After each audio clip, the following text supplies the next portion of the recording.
What's up, everyone? Welcome back to Conflicts of Interest. This is episode 88, and I am the co host, Kyle Lanslone. I'm joined by co host Will Porter. Will, how's it going today? Kyle, what's going on, man? We got a great show coming up here. Yeah, so on today's show, me and Will already recorded an interview with Connor Freeman. He's a writer at the Libertarian Institute, which is, of course, where this show is hosted and where me and Will have published, I think, almost all of our jointly written articles.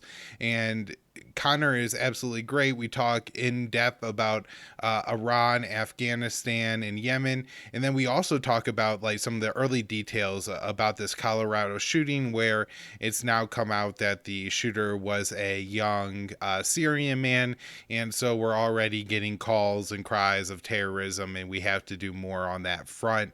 And so we try, just break down what we know about that so far. It's very early details, so there's not a whole lot, but we do touch on that at the beginning of the show. People support the show either by sharing it or financially shared. We post everything on Twitter at con_interest, and then on the Facebook and MeWe pages. You could find the show video versions at YouTube and Odyssey, and then you could support financially at Patreon, Subscribestar, or there's links to Bitcoin and Bitcoin Cash wallets in the show notes pages. You can also help the show out by helping out the sponsor, and that way you can help out yourself a little bit too. That's because we're sponsored by Paloma Verde. PalomaVerdeStore.com is where you go to get CBD products. CBD could help you with a range of things. They have an education tab on their website if you're new to CBD, but if you've used it in the past, you know that it could help you with sleep, pain, anxiety, or just feeling like kind of the downing effects of the lockdown, isolated from your friends, stuck inside, not enough sun, stuff like that. So there's a lot of things that CBD could help you with. I personally like their topicals. It helps with pain. I know my co-host here, Will, has talked in the past about how he likes the extract with melatonin to help with sleep. But whatever you got going on, maybe CBD could help you. Check out again PalomaVerdeStore.com, and then you use the promo code PEACE, PEACE, and it'll give you 25% off at checkout. Will, let's get into the interview with Connor. Hey Connor, how's it going? What's up, Kyle? How are you, man? What's up, Will? Hey, Connor. Thanks for coming on our show. Thank you for having me. Excited to have you back on, and excited for the first time the three of us all sitting down and having a conversation and talking about a lot of news. Connor does have a new article out at the Libertarian Institute. We're not talking I don't think a lot about what's going on in there today, but it's also running as a viewpoint today at antiwar.com, titled Biden Turns Up the Heat on America's Cold Wars. And I will link to that in the show notes page, and I suggest everybody go check it out and read it. Things we are talking about today: Afghanistan, Iran, Yemen. But we want to start off with this situation that's unfolding in Boulder, Colorado. It's I'm in the Denver area, so it's a ways from me, but in the same state. It's the same supermarket chain that I typically shop at, where the shooting happened. And one of the reasons I thought it would probably be relevant to shoot at it is because we already have people coming out and saying terrorist, terrorist, terrorist. Now, first, everybody thought the guy was white, and so they're saying white supremacy, white supremacy, white supremacy. But it turns out, I don't know if it was like the camera quality footage or it's a very light-skinned Arab man, but either way, turns out he is from Syria. And now I'm seeing posts online about like how we've given so much and tried to help Syria so much, and how could one of their people do this to us, and all kinds of absurdity. So I do think it is worth waiting and looking into it.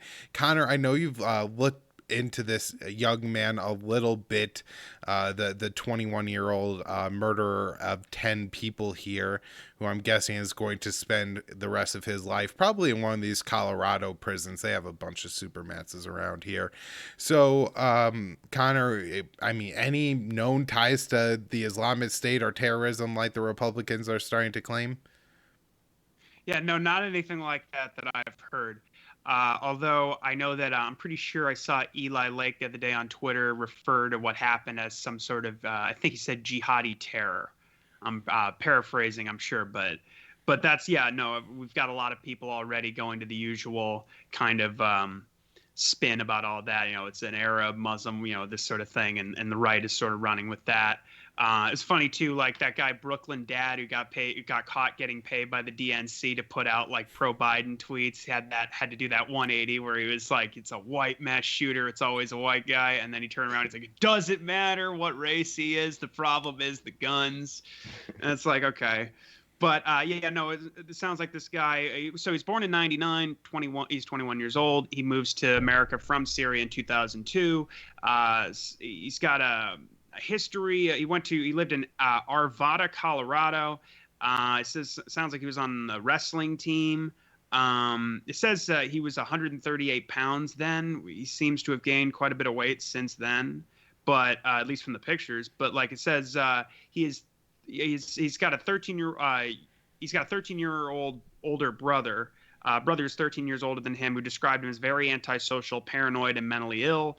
He has a sister who is 9 years older than him. She described him as nice and quiet. One day while having lunch with his sister in a restaurant, according to Ali, who is the brother, he told her there were people in the parking lot looking for him, but when she went out, there was no one. And on Facebook, he was posting apparently against gay marriage, although his Facebook has been deleted. But the article that I found says that you sent me says he shared posts against gay marriage, abortion, and Donald Trump's stance on immigration.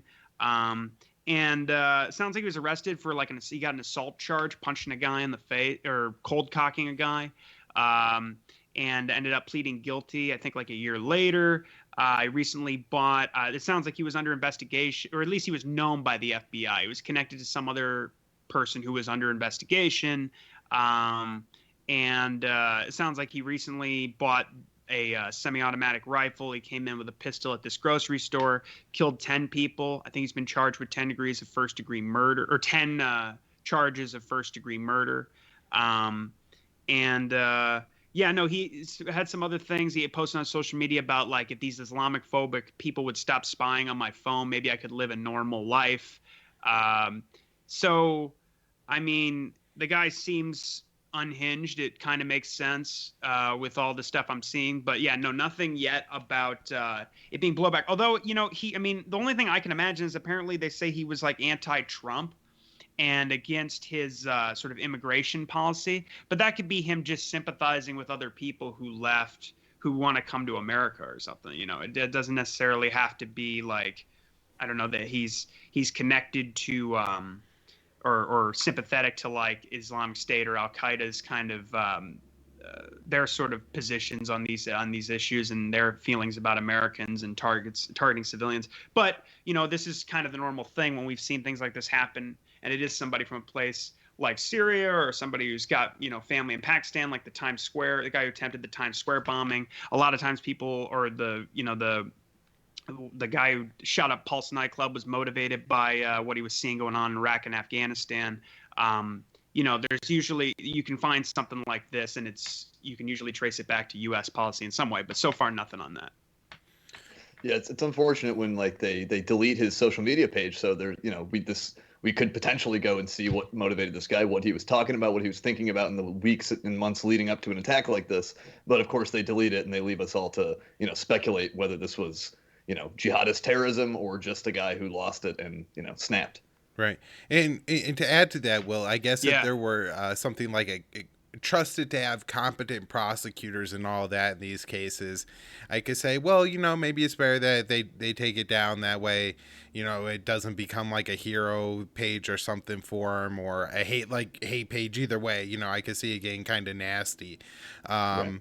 But if you don't have a competent prosecutor who doesn't in some way like put out the relevant information and trust that the information comes out, it is quite disturbing that that's being withheld from the public and the independent media, because we certainly can't count on the mainstream media to really push for answers beyond what the government is going to tell them to do.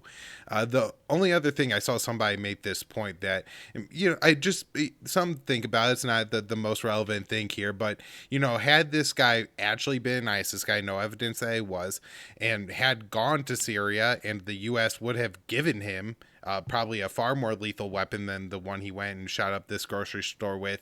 And he went and fought, for any group against Assad over there and killed any number of people. He would have been, one of the heroic Free Syrian Army fighters. And moderate rebels. Yeah, a moderate rebel, and framed him that way. And so it's just, when it happens in the U.S., we realize it's absolutely horrible to have crazy people running around with guns. But if it's, in the Middle East, we think, those Arabs kill each other anyway, so what's the difference? We'll give the ones we like guns, and we'll hope it works out for the best. Connor, anything else on this before we get into the Afghanistan stuff? Well, it sounds like Biden is he's already talking about going back and banning assault weapons and high-capacity magazines, and he's saying, I did it before, I'll do it again. It's interesting. There's a lot of calls for gun control right now, but it seems kind of, people like us to be kind of nonsensical at a minimum. Obviously, if somebody had a gun there, let's just say, maybe 10 people wouldn't have had to die because some guy was there with a gun. You might have had an opportunity to maybe, cut that number down quite a bit, if not totally.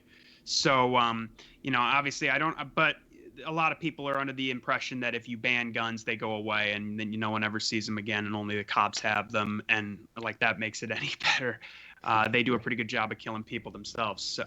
So unarmed people themselves. So, but yeah, my concern too is after this, we're gonna get a lot of calls for a ramping up of gun control. But it might not be likely. Like Will was saying, with the way the Senate is cut 50-50, so likely that won't be a thing.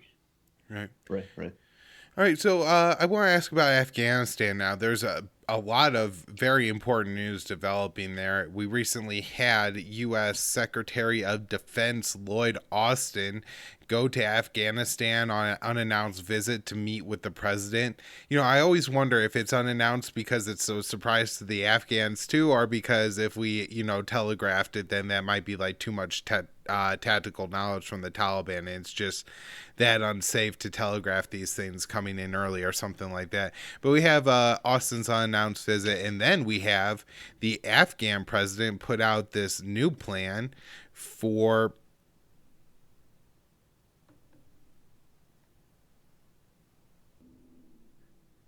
So the Afghan president has made a counter proposal to the U.S. proposal to form an interim government and hold elections. He's saying elections in 6 months. Connor, what's going on with everything unfolding in Afghanistan? Well, it sounds like Ghani has essentially rejected the proposal by the U.S. For the interim government that would lead the way to a new constitution that would include the Taliban and free elections. And he's basically saying that his plan is for him to stay in power and then hold elections 6 months from now. And I think he also wants a ceasefire as well in advance of that with the Taliban. And of course, this will likely not go well. Given the history of how corrupt the elections have been in the past, although he says he suggested that the UN could monitor these elections. I don't know how much good that'll do, but right now he seems to be rejecting the U.S. plan that I think essentially has a lot of support. Certainly in these Moscow talks, from what I've seen, it sounds like China, Pakistan, Russia, and the U.S. are largely aligned on their calls for I know that we've heard that they want expedited peace talks, and basically I think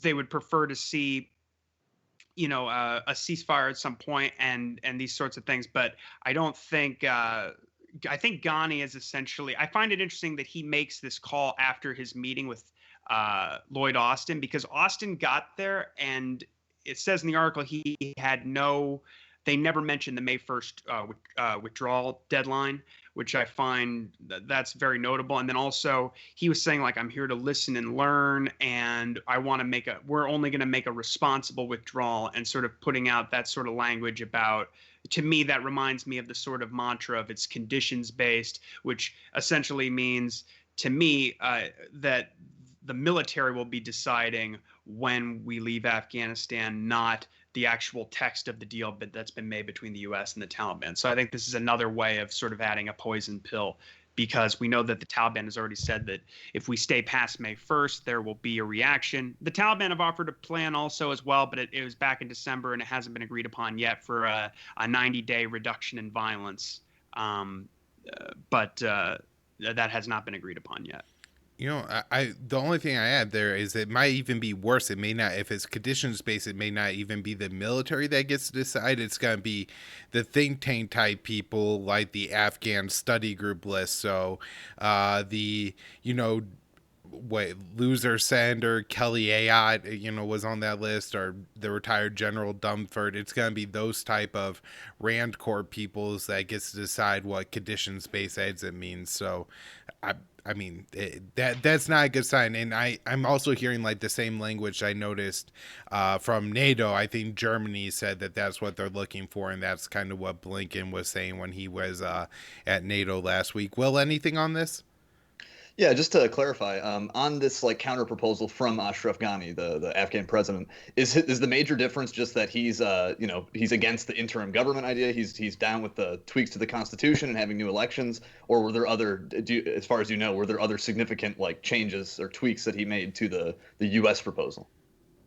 I saw he said, and I can find some quotes I've got here, but I'm pretty sure he was saying that it's anti-democratic, that they won't decide, this won't be determined by a political deal, in other words, that it has to be in an election context under his sort of auspices.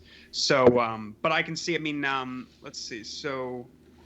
Yeah, that's an interesting point, because I think the U.S. plan seemed to have like a pretty, like a process that was outside of his control, and so this would keep things within his control. Also, I think last time the Afghan election got delayed several months. I don't know how they would hold an election in 6 months. I would guess at best it would be in like a year to 2 years from now. To be able, if they want to hold an election, especially an election that's going to have, candidates, that come from either the Taliban or from, the Pashtun areas, and then have a significant number of voting and agreeing to all the conditions. And not to mention, if you want like international monitors at your election and stuff like that, you gotta be able to secure them. And the last time around Afghan elections, I mean, it wasn't like a bloodbath on election day, but it certainly wasn't peaceful. There were deaths and tats and stuff like that. So I don't know. Hey, what else do you have? Yeah, well, he was basically, it says they're saying the counter proposal we are going to present at the Istanbul meeting will be a call for early presidential elections if the Taliban agree on a ceasefire. One senior government official said on the condition of anonymity. Another Afghan government official said the president would never agree to step aside, and any future government should be formed through the democratic process, not a political deal. And a third official said that Ghani's proposal would include possible early elections, although he did not specify the exact time frame. And they said that Ghani had already shared the roadmap with Zalmay Khalilzad, the special envoy to Afghanistan and the primary negotiator on the U.S. Side for the deal. And they want the UN to closely observe the new election. But I thought it was interesting that Bernard said in this interview, in this article from Moon of Alabama blog, that he goes, there's no way that a credible election could happen within the next few years. If the U.S. wants to get out of Afghanistan while leaving behind some functioning government, it must move Ghani out of the way. As the U.S. holds a purse without which Ghani can't do anything, that should not be too hard to do.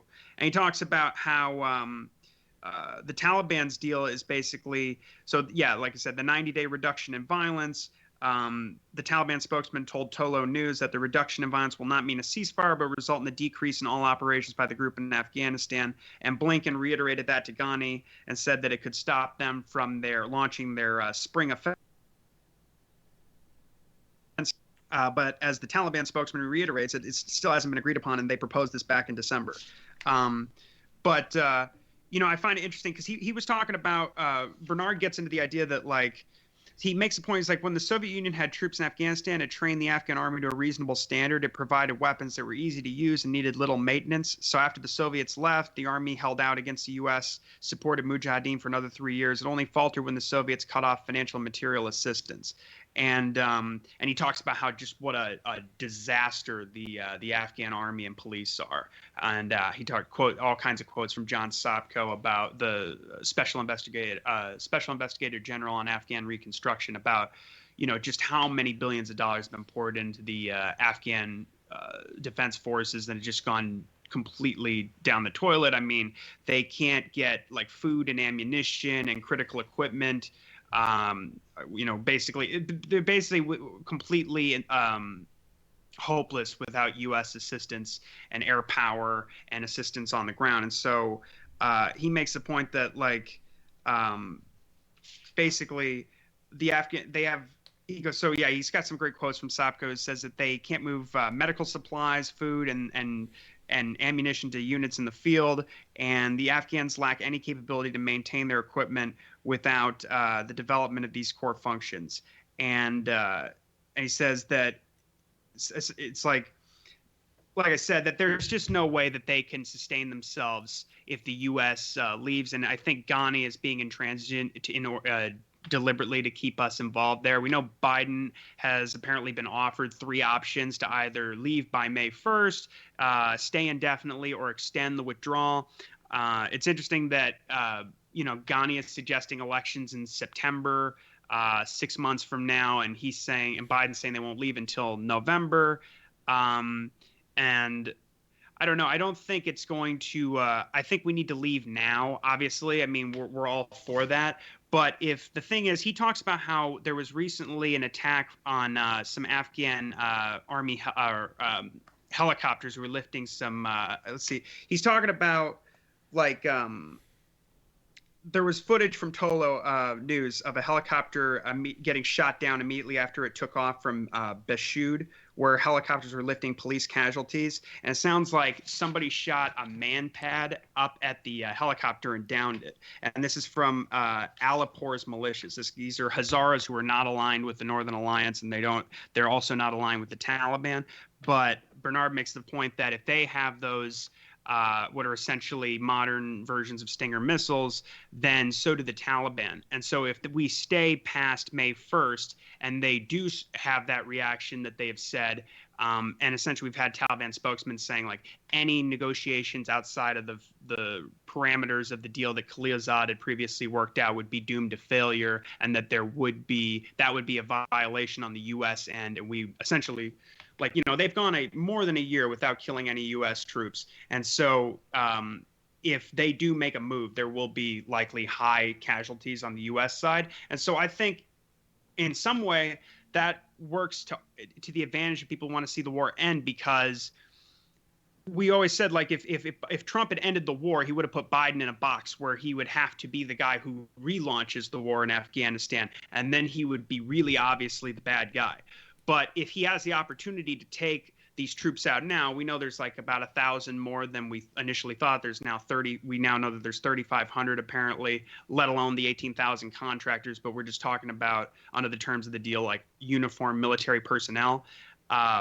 If he doesn't leave past May and U.S. soldiers start getting killed, that's all going to be on Biden's hands. So just for political purposes, if only, he should end that war, because that's going to be horrible. Because what are they going to do? Launch a whole other surge? I mean, it's not, obviously, we wouldn't be surprised if they did it. We're talking about, the hawks you were talking about earlier from the Afghan study group and these kinds of people. But it just politically, it should be disastrous, because this might be the most unpopular war. It's our longest war in our history, and it's cost trillions of dollars. More than 100,000 people have been killed, civilians, and you've got 2,000 dead U.S. soldiers. So it's just irredeemable, and I just can't imagine they would want that kind of blood on their hands. Right. Even if they're only caring about U.S. troops. Right. And I think few Americans realize maybe just how close we actually came to ending this thing and winding it down.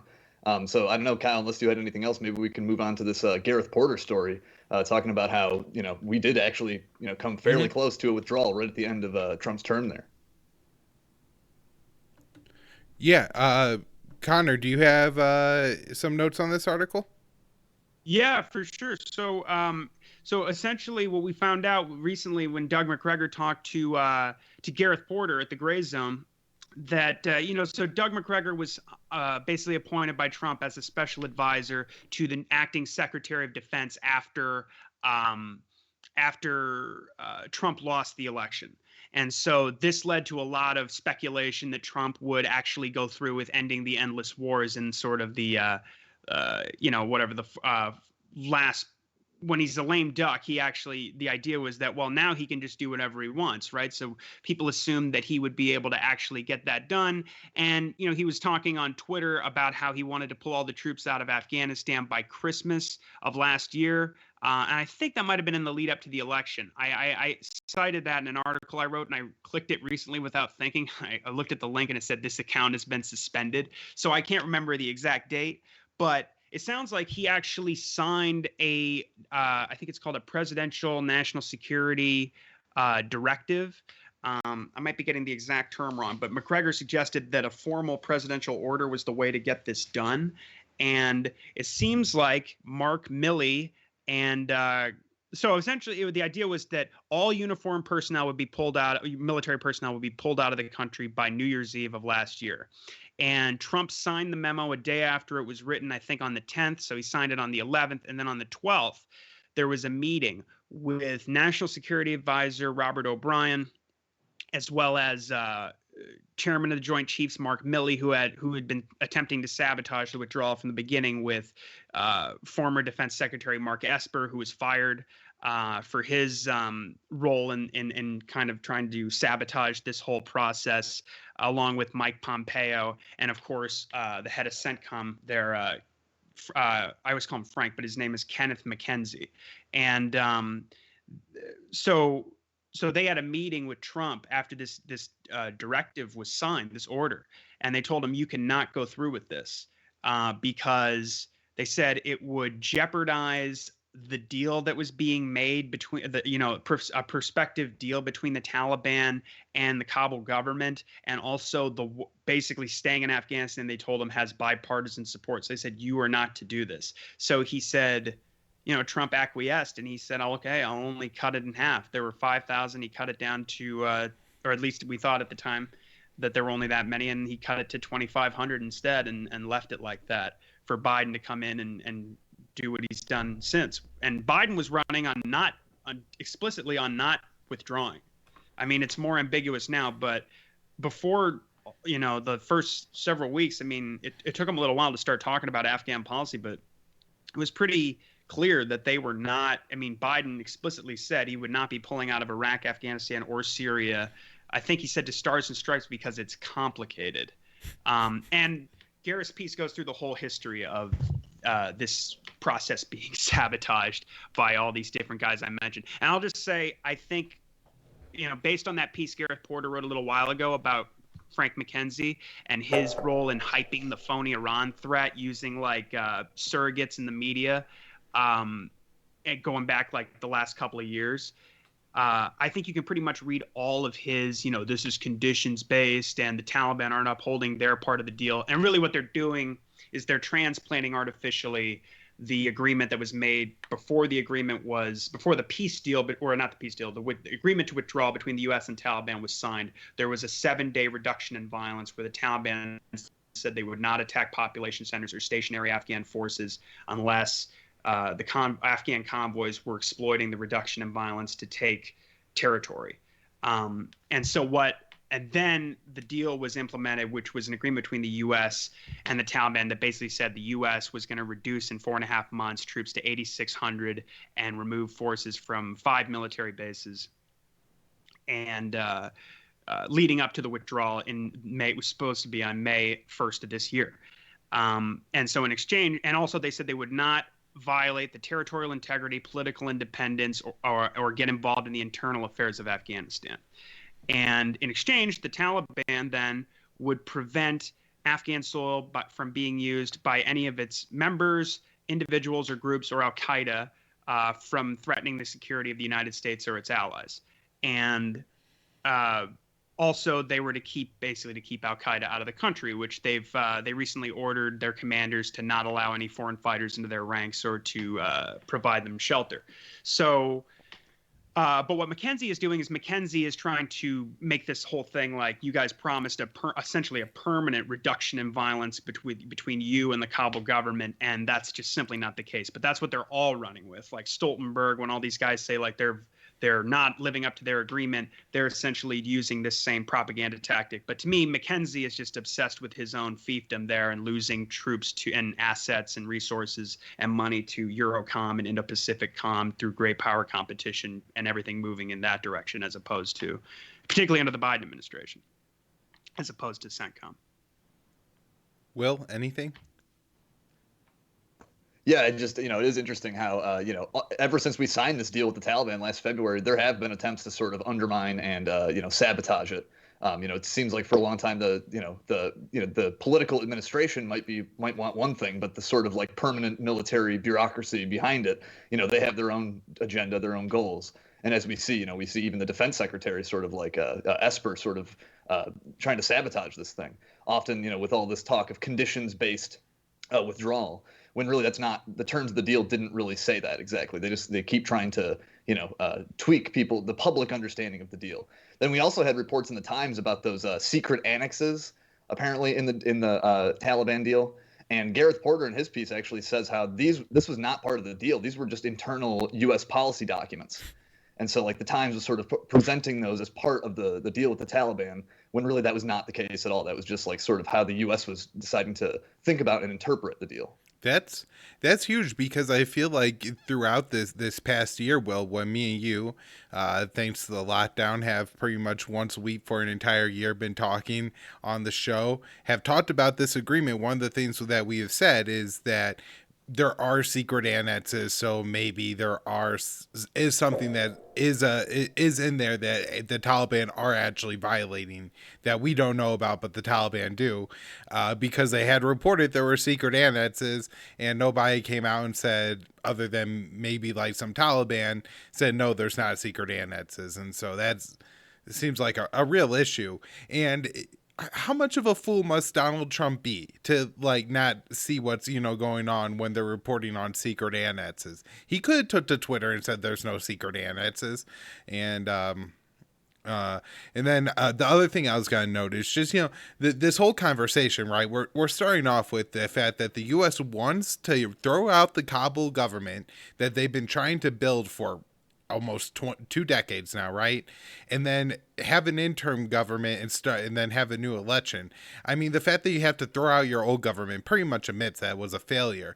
And so how long are we going to be nation building in Afghanistan? They're, I guess, saying that, we're going to amend the Constitution, and so not starting from scratch. But I mean, look, they're not where America was with the Articles of Confederation. So they're not like, just a bunch of enlightened people getting together in a room and crafting a constitution, from having like the stable society they think they're creating.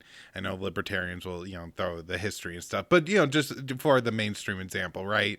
Like that's not what they're doing here. They're trying to form a whole new government and bring in a whole group of people who have the entire time been at war with that government. So it seems like a monstrous hill to climb. Connor, anything else on Afghanistan? Yeah, I'll just say, like, I could see Austin, given how ambiguous he was with this meeting, and just I really don't like the guy. I never like any of the Pentagon, the war secretaries, but he just seems like a guy who just, even though, he supposedly was kind of miffed about betraying the Houthis in favor of Al-Qaeda in Yemen, or, the policy in Syria, it seems like he's a guy who does what he's told, gossips a little bit backstage, and then goes and takes a job at Raytheon. So we see him, really shamelessly hyping up the new Cold War with China. And even like one of the people, like, kind of, like, the idea of Austin originally was supposed to be like, hey, maybe he won't be so bad on China, but he's going around, to Japan and South Korea with Blinken, and just completely being a hawk. And I almost said something I shouldn't have said, but Yeah, but just being basically, stirring everything up in the whole great power competition and saluting the flag and just being a war hawk.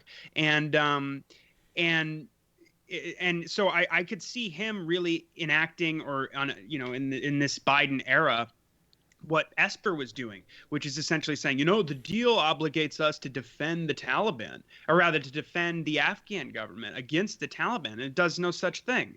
And so, they one of the things that they did was, once he gave that signal back in March, before the inter-Afghan talks even got started, and said, I think it was revealed in congressional testimony, that they felt like they said if there were moves against the Afghan forces by the Taliban, that they would intervene and defend them.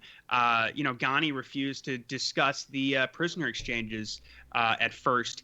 And so then very shortly after, the Taliban started making moves against checkpoints in contested areas like Helmand, and the U.S. bombed the Taliban. And so then the Taliban said in April 2020, and Gareth points this out in his piece, and I remember this, and it was interesting to see the stats all lined up like that, but they attacked the Taliban 50 times in a month's time between March 9th and April 10th. 33 drone attacks, 8 house raids with special operations forces. Wasn't Pompeo bragging about like killing 1,000 Taliban, or I think he was like very much like playing up all the military the Secretary of State, as you're having negotiations with the Taliban, is playing up how aggressive the U.S. military is being with the Taliban. But yeah, that is kind of a crazy part of this whole thing. Is that just before, yeah, there's a lot of U.S. military action going on in Afghanistan. Yeah, well, he was deliberately lying, saying that they had agreed to. There's the quotes in here. He was saying that the Taliban had agreed to very specific. Yeah, you'll see. Let me see if I can find the exact quote. Pompeo said in an interview with CBS News, a detailed set of commitments that the Taliban have made about the levels of violence that can occur. And Gareth says, but that was a deliberate obfuscation.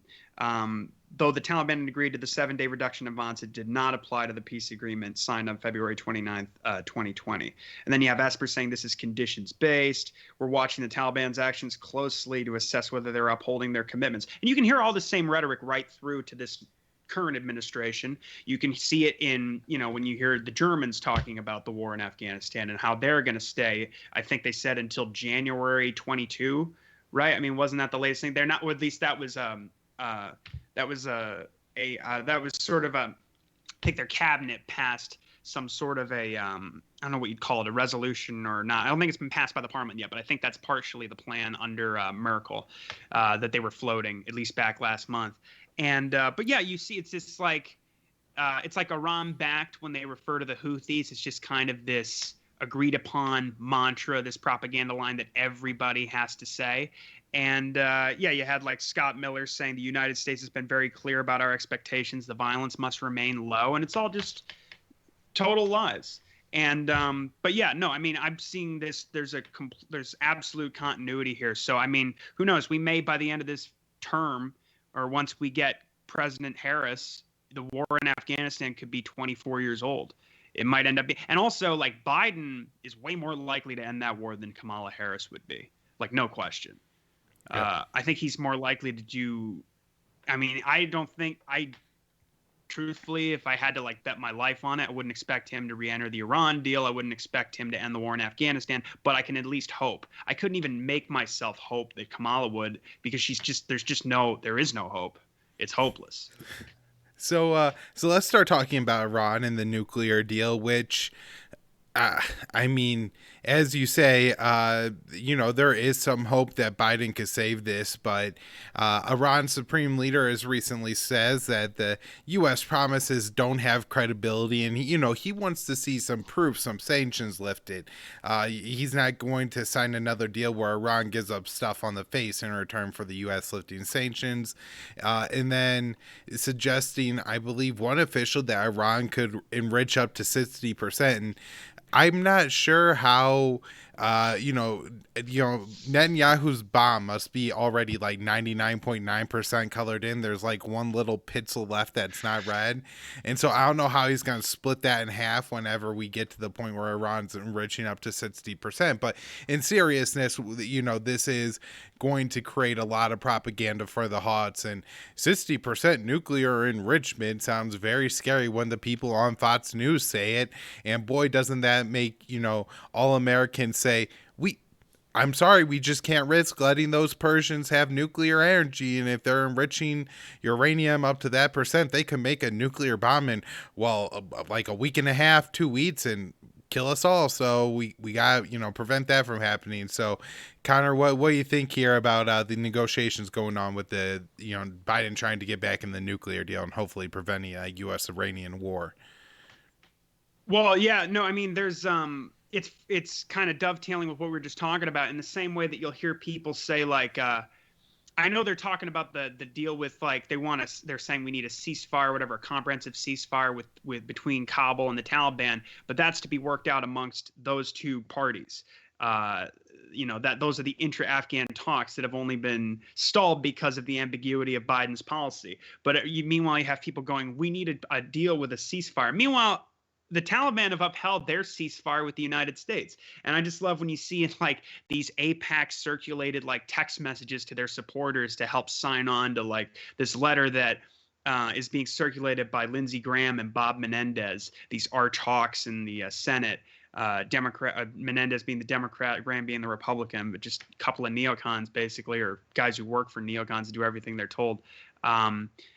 It's like they go, we need a deal that prevents Iran from getting a nuclear weapon. It's like, gee, I wonder, yeah, that would be nice, wouldn't it? If we could have, and of course they're not looking for a nuclear weapon in the first place, but it's just the way the propaganda is set up. So they'll say things like, we're talking like this AIPAC sort of letter, or these text messages going around. They're saying like a nuclear armed Iran would be an existential threat to Israel. Well, like, I mean, they're obviously they're obfuscating the idea of like, if they have the civilian nuclear program, like you were saying, Netanyahu and the Israelis will say, just when they enrich up to 20% for the Tehran medical research reactor, that they're racing toward a bomb. So, I was a little surprised actually, when I saw this headline about 60% uranium enrichment. But look, I mean, they're in a horribly precarious situation.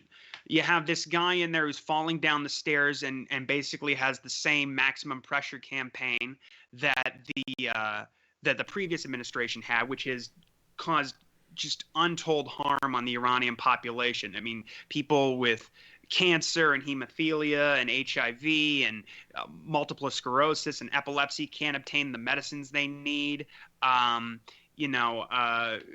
prices of food have just gone so high up. Housing is the prices have skyrocketed on that, and automobiles to the point where they're only the wealthiest classes can in many cases obtain such, they can only get such things. And so to me, I mean, maybe this will help. I mean, obviously it seems drastic, but at the same time, they're, like they said, they're using it for leverage. I know they're just getting ready to open up their Iraq reactor again, so they potentially won't need to be using the Tehran research reactor anyway, so they can just ramp it up to 60%. Is maybe they won't. I mean, so my understanding, I guess, or maybe I'm wrong, is that the idea was always that under the deal they would upgrade the Iraq reactor, and that would sort of replace the now aged Tehran medical research reactor, which I think was built in the 60s when the Shah was still in power by US. So at that point, I mean, I don't know. They only need 20% for those fuel rods rather, for the nuclear medicine. So yeah, I mean, they're going to ramp it up to 60%. In the past, that has sort of, even though the U.S. thinks that they were able to bring Iran to the table with all their sanctions, it was really them hitting the accelerator on their enrichment program. And so it makes total sense. It's a big number, but it's not 90%. It's not weapons grade. And I believe 60% isn't a complete arbitrary number. I believe the U.S. Nuclear reactors on some of our ships or submarines use 60%. And so maybe that's why Iran has put that number, is because that number is used in nuclear fuel for the U.S. Will, what you got on this? Yeah, I find this interesting. Yeah, like Connor, I think pointed out that Iran, when they originally came to the deal, the table for the nuclear deal in 2015, it was because Iran was sort of like expanding its centrifuges. Iran, I think, deliberately built too many centrifuges just to be able to bargain some away. So that's sort of their way of, the U.S. has its own max pressure campaign, and Iran is sort of trying to respond with its own pressure, to put pressure on U.S. leaders to come to the table. Another thing, though, another recent story that I think we wanted to cover that I think ties in here is the U.S. maximum, pressure campaign. We recently had Biden's Iran envoy saying that like this has been a failure. This has not worked. And Connor was talking about some of the impact that these sanctions have had on Iran's population. And this Iran envoy, Robert Malley, was saying how max pressure has failed and how it has not made the life of average Iranians, any easier, which is kind of weird given that that is the exact opposite of what sanctions are supposed to do. I mean, Biden's deputy Iran envoy, Kyle, we've covered this in the show a few times. This guy, Richard Nephew, he previously made the exact opposite point that sanctions on Iran are deliberately intended to hurt the civilian population, to sort of widen the rift between the elites and the average people out there, to try to put pressure on the regime or whatever. This never works. This rarely ever actually leads to, actual regime change. Really, it's just a war on a civilian population. But it is interesting how we have this envoy saying that max pressure has failed, even as Biden continues to pursue the very same policies. Yeah, and then I appreciate how he's saying alternatively that we can keep playing games about who goes first when, but ultimately there's going to have to be, like you said, some choreographing or synchronizing. The Zarif, the foreign minister, was proposing that wasn't it like very shortly after the Biden administration came into office? Yeah. And then Biden went and bombed Syria and launched imposed new sanctions on Iran. And they're like, well, whatever. Like, you can't be trusted anyway. They're talking about how like the Obamas didn't lift sanctions. Really? I mean, they barely started doing it in 2016. I mean, the economy started doing a lot better because of this relative normalization under the deal. But Trump came in, reneged on all of that in 2018 and doubled the amount of sanctions. I think there was 800 from the Obama administration, then 800 added by Trump. Now we have more sanctions being added by Biden. We had that stupid report recently about how everybody from Hezbollah to Cuba to Maduro to the Russians to the Chinese all had some role or attempted or considered attempting intervening in the election. And there was a lady from CNN who said that she's got sources telling her that new sanctions are being planned, at least on Russia, China, and Iran. And that's not, what? It's just like, I don't believe they want to return. They're not trying to return to the deal. You've got you've got what's his name, Macron out there from saying that they need to, it's all Iran's fault. They're creating a volatile situation in the Middle East. They're not flying B-52s with the Israelis and the Saudis over the Persian Gulf. They're not, launching sanctions on the U.S.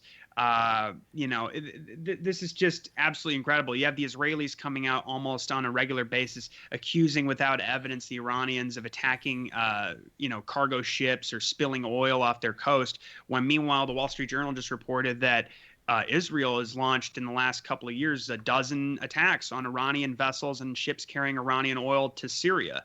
And, and under the with the sort of a wink and a nod and maybe even some assistance from the U.S., to prevent terrorism and this sort of thing and uphold the sanctions regime on Syria or whatever their justification is. But, it's just, it's gross to see because, supposedly Robert Malley, when he came in, everybody was like, oh, he's here. Good. The adults are here, real diplomacy. We're going to see it's not going to be like Pompeo. And this is just his like PG-13 version of the Madeleine Albright. It's worth it. I mean, he's saying, yeah, it's a real shame, isn't it? And then that's it, basically. Like, it's really, it's not helping. Am I going to lift? No. We're not making any unilateral moves to lift sanctions, even though, Trump was the worst guy that ever lived and he did everything wrong with this Iran deal. But we're basically doubling down.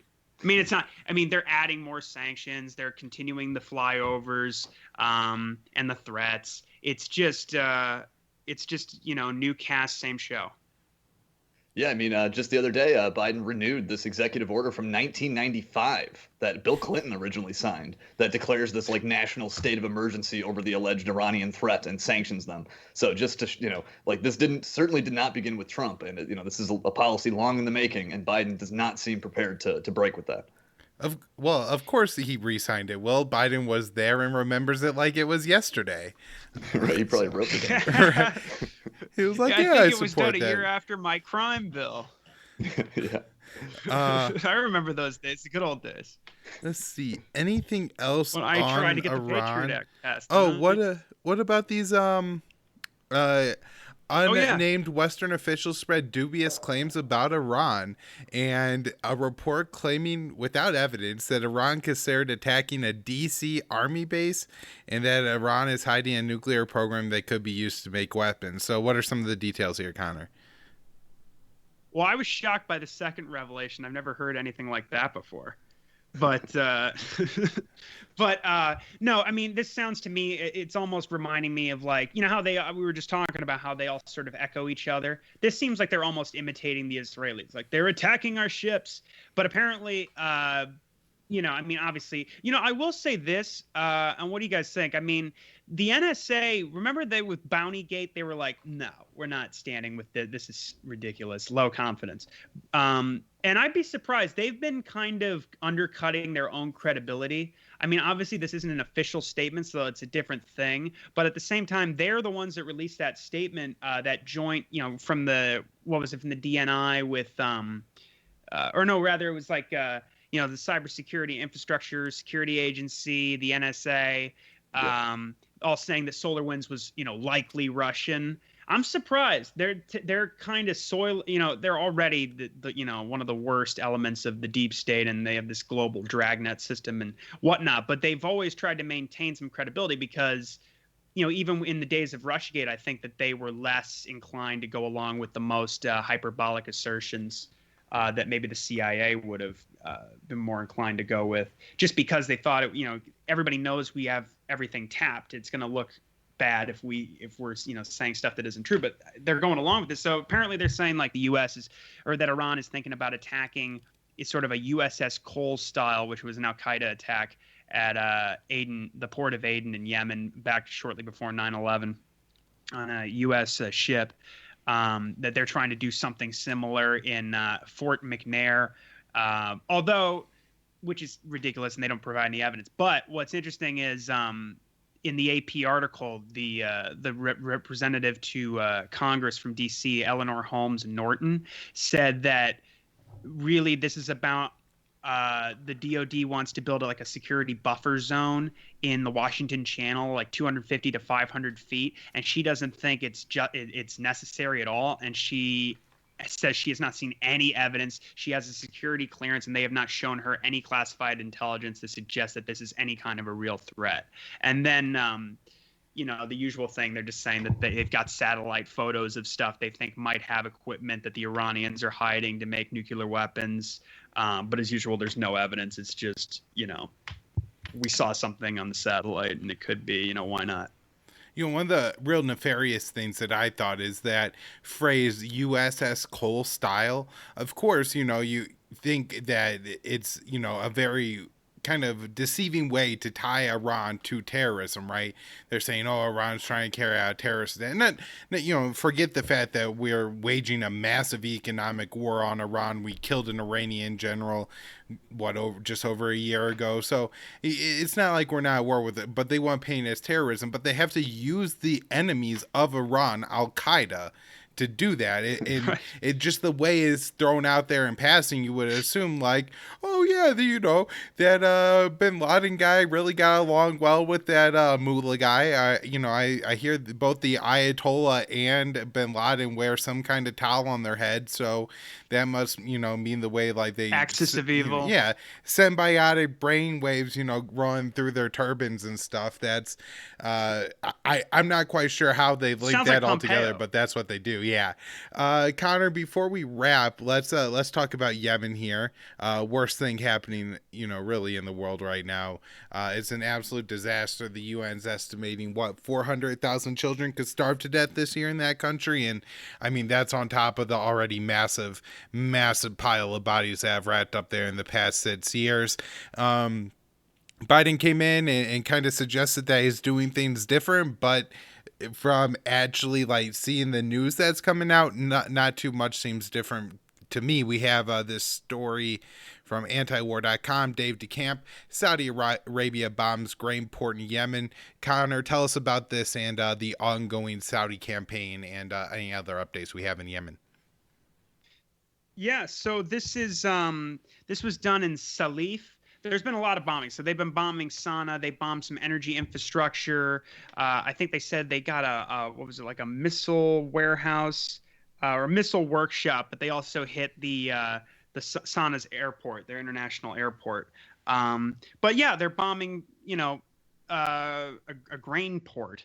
And attacking, of course, the food of the people of Yemen who are still under blockade, as we know from that CNN report that came out recently that shows that the U.S. and the Saudis still are enforcing this blockade. And then again, everybody was like, oh, hey, Lender King's here. So, I think Biden is sincere about, ending this war or really, telling the Saudis that they need to knock it off. And it's like he's denying to CNN that the blockade is being enforced when you have these trucks that are stranded that can't get any fuel and 14 ships, basically held there and not allowed to dock.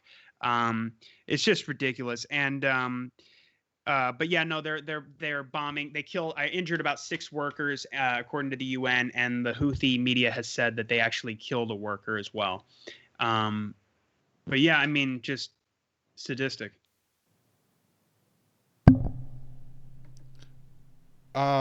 Yeah, so absolutely terrible what's happening in Yemen, and it doesn't seem like the U.S. has really done a whole lot to curtail what Saudi Arabia is doing there.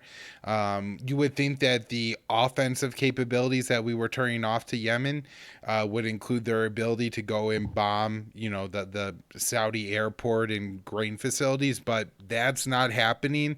So it's very hard to see how the Biden policy in Yemen is any different. Now, I know that Saudi Arabia offered a ceasefire deal to the Houthis that apparently was very similar to something that they had offered in the past, and that's kind of what the Houthis echoed. And I did see today that Saudis said that they're going to allow 4 fuel ships to dock in Yemen, but there's a difference between Saudi saying it and it happening. Right. Yeah, well, anything on Yemen? Man, it's just, it's a disaster. It's seems like the same news over and over again year after year. I don't have much to add here. It's horrible. Like Connor said, sadistic. That's, that's part of the real. Go ahead, Connor. I was just gonna say it's ridiculous too. I mean, the part of the deal includes the Houthis giving up the territory they've seized and handing in their weapons. It's designed to fail. It's like this sort of thing with Iran. They're like, come on, just come back into your terms into your commitments under the deal, and we'll lift sanctions. But of course, everybody knows who's read anything that Sullivan has already said. Like, yeah, that's when we get them. That's when we put real pressure on them. Once they come back into compliance, then we start, pushing all these new demands and these follow-on talks, and whatever it is, stuff that's the Iranians would never agree to. Like, I mean, it's functionally equivalent. Like, you've got to give up your ballistic missiles and your support for your allies. It's not going to happen. It's just not going to happen, especially not with all these, in the case of well, for instance, speaking of Yemen, look at the Abraham Accords. It deals with the UAE, for instance. I mean, giving them all kinds of that deal has been temporarily paused, but nevertheless, I mean, they've been armed to the teeth by the U.S. over the years, and they're building these new agreements and alignments with Israel. That doesn't, and the U.S. I mean, they're already aligned with the U.S., but just these normalization deals, I guess. The U.S. is militarizing that whole region against states like Yemen and Iran. So the idea that the Houthis are going to give up their deterrence in exchange for what? Not even a full lifting of the blockade. It's just ridiculous. It's you've got Lender King already out there just kind of carrying water for it, saying, oh, they're really trying to do something here. They really are trying to make a move toward peace, and it's just despicable, completely dishonest. Yeah. I was just gonna add to what Will said. I guess right now the same old news is news because we had somebody come in who said that he was gonna change this, and it really seems to be a shame that it's not changing, and it doesn't seem like there's any real pressure in the media to get by and to live up to any of his commitments. I mean, it's not like the situation at the border is any more humanitarian now than it was under Trump. Maybe there's a slight psychological difference between being kept in a fishbowl and a chain link cage, but I can't imagine it's that big. And so, it just because Biden talks nicer and says, says he's not supporting the Saudis as much, and as I said in the past, maybe there are some marginal things like Saudi released that female prisoner, and maybe that was part of it, but it's not going to stop them from starving hundreds of thousands of kids to death in this coming year. Connor, it was great talking to you again. Will, great talking to you, as always, but a lot more frequently. People find this show at con_interest on Twitter. Will Porter is at the Will Porter on Twitter. I'm at Kyle Anslone _. There's also pages on Facebook and MeWe. The MeWe page is really taking off and has almost got as much attention now as the Facebook page. I'm sure that has a lot to do with the fact that Facebook just wants to make money off of me and Will. Every third post that we see in our newsfeed now is now an ad from Facebook begging us to give us their money so they show our post to our own friends, which we're not going to do. And so if you want to help the show, you can share it. But if not, check it out on MeWe, where the platform actually does put in people's feeds video versions of the show on YouTube and Odyssey, and then libertarianinstitute.org is where it's hosted. Connor, tell people where they can find your work. And again, your most recent article will be linked in the show notes page. Awesome. Well, thank you. As always, it's been a pleasure, and thanks for having me on, guys. It's great. And my stuff is at the Libertarian Institute. Connor Freeman, Libertarian Institute. My Twitter is at Freeman's Mind 96. All right, Connor. Thanks for coming back on. All right. Thanks, Connor. Appreciate it, guys. Peace. Thank you. Yep, take care.